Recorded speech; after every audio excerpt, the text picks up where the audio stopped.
Hi, my name's Scott Connor and I'm in the putting lab at Manchester Golf Club, and today what I'm discussing is the importance of weight in a putter and how that can make improvements and change things. So firstly, normally in a putter a lot of the weight is in the bottom of the putter where the head is, and the tricky bit with this is some people find that the putter can feel a bit wavery, a bit wobbly.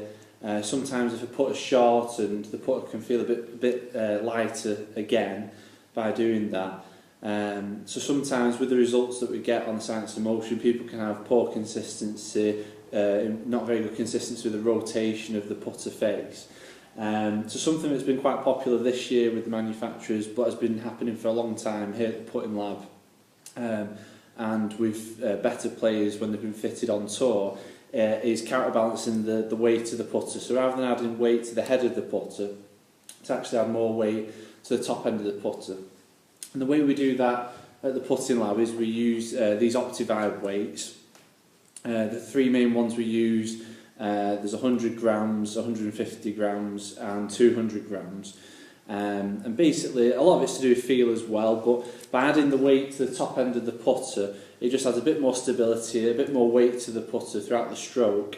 That can make the putting stroke feel easier to control, easier to allow the weight of the putter to do more of the work, as opposed to you feeling as though you have to hit the putt. The way they're fitted into the putter, and these are all RNA approved, the legal weights for golf, is they go in the top end of the putter, they slide down into here with a tool.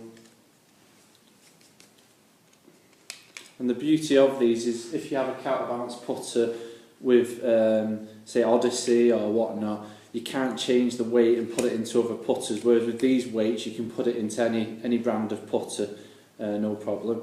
So there I've just put in something that expands into the weight, and that makes it fixed in the putter now. So now this putter is an extra 150 grams heavier, more at this end of the putter, makes it much more stable throughout the stroke. Just as an example of how that can affect someone's stroke. Don't get me wrong, it's not for everybody. Some people feel, that a heavier weight gives them more stability. Some people feel a lighter weight, again, just giving them a bit more stability, but still a bit of feel. The good thing with the weights is they're not fixing the putter forever. So if you do want to change your putter, or you decide you're not happy with the weight and you want it heavier or lighter, they can be adjusted at a later date or transferred to another putter. So just a quick example of someone's results here. This sort of yellow column here indicates the consistency levels without the weight in a putter. And as you can see, the tendencies and the timing are scoring very well. With adding the weight to the putter,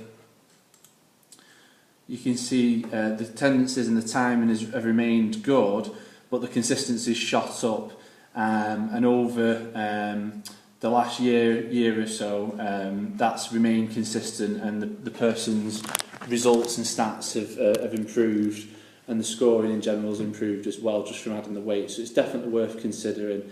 And any questions you have with regards to the weight side of stuff, the counterbalancing, you can find me on Facebook or on Twitter under Putting Lab or Scotty at GPC. Or alternatively, you can email me at s.connor, CONNOR, at houseofgolf.co.uk.